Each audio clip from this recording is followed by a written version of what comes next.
Imaginez un espace lointain où se trouve une quasi-copie de la Voie lactée, avec une étoile très semblable au Soleil et une planète très semblable à la Terre, avec une quasi-copie de vous. Les galaxies sont un peu comme les empreintes digitales ou les flocons de neige. Il en existe un grand nombre et elles peuvent avoir beaucoup de caractéristiques en commun, mais aucune n'est exactement semblable. C'est du moins ce que l'on pensait jusqu'à ce que des scientifiques découvrent une galaxie qui était une réplique exacte de notre Voie lactée. Et cette révélation a laissé les astronomes perplexes. La galaxie de la Voie lactée est un grand système spiral composé de plusieurs centaines de milliards d'étoiles, dont l'une est le Soleil. Elle tire son nom de la Voie lactée, une ceinture d'étoiles et de nuages de gaz de forme irrégulière que l'on peut voir depuis la Terre et qui traverse le ciel. Bien que la Terre soit située à l'intérieur de la Voie lactée, parfois simplement appelée la galaxie, les astronomes ne comprennent pas entièrement sa nature, comme ils le font pour d'autres systèmes stellaires externes. Pour la première fois, des astronomes ont découvert deux galaxies lointaines qui correspondent presque parfaitement à notre propre Voie lactée. Bien que les galaxies spirales comme la Voie lactée soient courantes dans le cosmos, les jumelles récemment découvertes ont également d'autres caractéristiques importantes en commun. Par exemple, elles possèdent toutes deux des galaxies satellites très semblables aux proches voisines de la Voie lactée, le Grand et le Petit nuage de Magellan. Les astronomes ont utilisé des simulations informatiques de la formation des galaxies, et celles-ci ne semblent pas produire beaucoup d'exemples similaires à la Voie lactée et à ses environs, ce qui amène les astronomes à prédire qu'elles sont plutôt rares.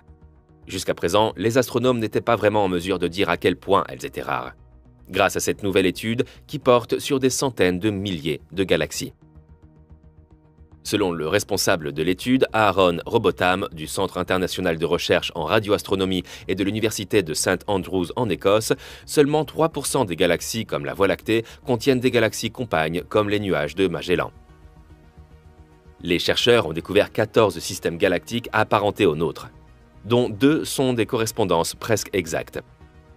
M. Robotham et ses collègues examinaient les données de l'enquête sur l'assemblage des galaxies et des masses, qui cartographie environ 340 000 galaxies dans l'univers local. Et ils ne s'attendaient pas à trouver de véritables jumeaux de la Voie lactée. Ils n'avaient jamais trouvé un autre système de galaxies comme la Voie lactée auparavant, ce qui n'est pas surprenant vu la difficulté de les repérer.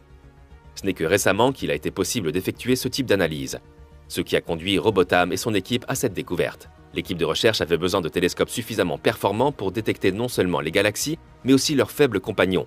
Elle devait examiner de grandes sections du ciel et surtout s'assurer qu'aucune galaxie ne manquait à l'enquête.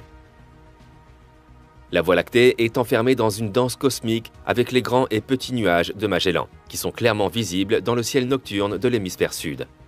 De nombreuses galaxies ont des compagnons plus petits en orbite autour d'elles, mais peu en ont deux qui sont aussi grands que les nuages. La galaxie dans laquelle nous vivons est un phénomène parfaitement typique.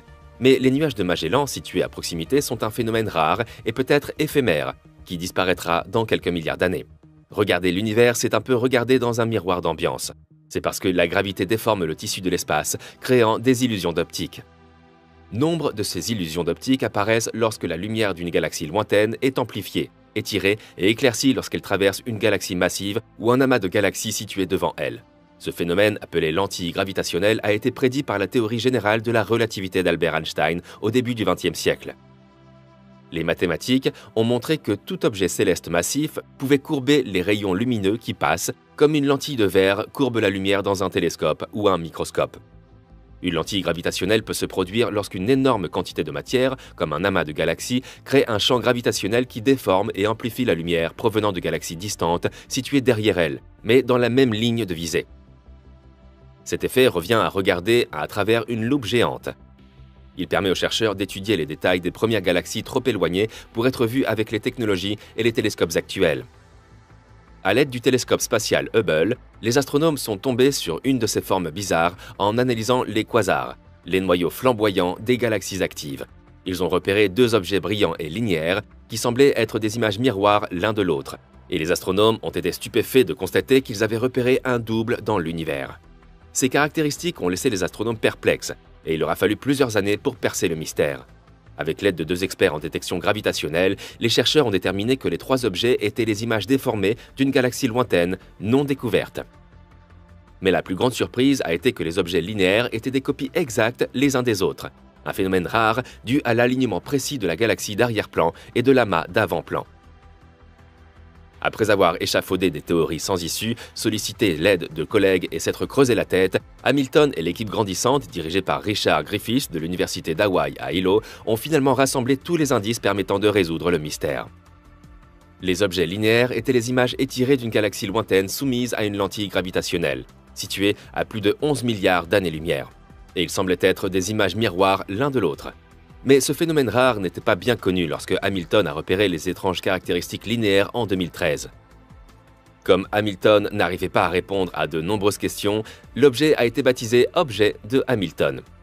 L'astronome Timothy Hamilton de l'Université d'État de Shawnee l'a également découvert par hasard dans les données obtenues par le télescope spatial Hubble il y a près de 10 ans. Il a constaté que les deux galaxies semblaient avoir la même forme et présenter les mêmes bandes sombres presque parallèles à travers le bulbe galactique, la région centrale de la galaxie où vivent la plupart des étoiles. Un alignement précis entre une galaxie d'arrière-plan et un amas galaxie d'avant-plan a produit des copies jumelles agrandies de la même image de la galaxie éloignée. Ce phénomène rare s'est produit parce que la galaxie d'arrière-plan était à cheval sur une ondulation du tissu spatial. Cette ondulation est une zone de fort grossissement causée par la gravité de quantités denses de matière noire, la colle invisible qui constitue la majeure partie de la masse de l'univers. Lorsque la lumière de la galaxie lointaine traverse l'amas long de cette ondulation, deux images miroirs sont produites, ainsi qu'une troisième image que l'on peut voir sur le côté. Ce n'est qu'en 2015 qu'une réponse plausible a émergé. En voyant Hamilton présenter son objet lors d'une réunion, l'astronome Richard Griffiths de l'Université d'Hawaï a suggéré que le coupable pourrait être un phénomène rare, la lentille gravitationnelle. Et cela avait beaucoup plus de sens que deux galaxies identiques. Alors que l'objet d'Hamilton était le résultat d'un effet de lentille gravitationnelle, les astronomes ont repéré une autre galaxie dans l'univers lointain, qui semblait être dupliquée dans le ciel nocturne au moins 12 fois. Cette vision inhabituelle a été capturée par le télescope spatial Hubble de la NASA et devrait permettre aux scientifiques de mieux comprendre les débuts de l'univers. La galaxie apparaissant plusieurs fois dans l'image a été surnommée la galaxie Sunburst. Elle est située à près de 11 milliards d'années-lumière. La galaxie Sunburst n'est qu'une seule galaxie, mais des copies de celle-ci apparaissent plusieurs fois dans l'image capturée en raison d'un fort effet de lentille gravitationnelle. La galaxie Sunburst a été lenticulée plusieurs fois dans l'image par la lumière et la masse de l'amas massif de galaxies derrière lequel elle est visible. La lentille gravitationnelle a donné lieu à 4 arcs lumineux clairs que vous pouvez repérer sur l'image unique. Un arc se trouve en bas à gauche et 3 en haut à droite. La galaxie apparaît en fait plusieurs fois dans chaque arc. Hubble utilise une lentille cosmique grossissante pour étudier des objets comme celui-ci. Il permet aux astronomes d'étudier les zones éloignées de l'univers dans les moindres détails. Les scientifiques qui observent Sunburst pensent qu'il a été créé dans une ère qui a commencé seulement 150 millions d'années après le Big Bang. Si l'on considère que les scientifiques ont tendance à penser que l'univers a 13,8 milliards d'années, Sunburst est donc très ancien. Les carnets d'Einstein indiquent que si un observateur se trouvait à la bonne distance, les rayons lumineux déviés autour de l'objet céleste convergeraient pour former une image agrandie. Il s'agit d'un phénomène connu sous le nom de lentille gravitationnelle forte. Par exemple, pour utiliser le Soleil comme lentille gravitationnelle afin de former l'image d'un objet céleste plus éloigné, un observateur devrait être au moins 550 fois plus éloigné du Soleil que la Terre.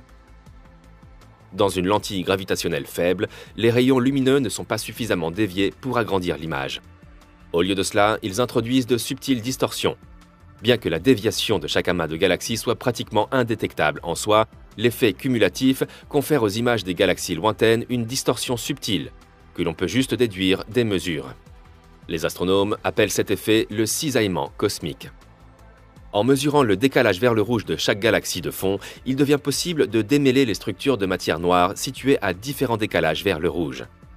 Nous pouvons réaliser une tomographie des structures de matière noire avec une quantité suffisante de galaxies de fond à différents décalages vers le rouge. Pour ce faire, Euclide mesurera les distorsions de 1,5 milliard de galaxies de fond, s'étendant sur 10 milliards d'années-lumière de l'univers, afin de créer une vue tridimensionnelle de la distribution de la matière noire dans notre univers. Les galaxies qui s'avèrent identiques à notre Voie lactée ouvrent un large éventail de possibilités sur ce qui pourrait exister dans l'univers. Les astronomes continuent de découvrir de nouvelles galaxies dans l'univers grâce à différentes techniques, dont l'une est la lentille gravitationnelle, qui est utilisée pour sonder la distribution de la matière dans les galaxies et les amas de galaxies, et permet d'observer l'univers lointain. Alors que les recherches se poursuivent, notre univers et son origine restent un grand mystère qui sera résolu avec le temps et répondra à l'une de nos questions. Existe-t-il des corps célestes en double dans l'univers? Et si c'est le cas, y a-t-il une possibilité d'une autre Terre, avec un autre Soleil, dans une autre Voie lactée, quelque part qui attend d'être découverte?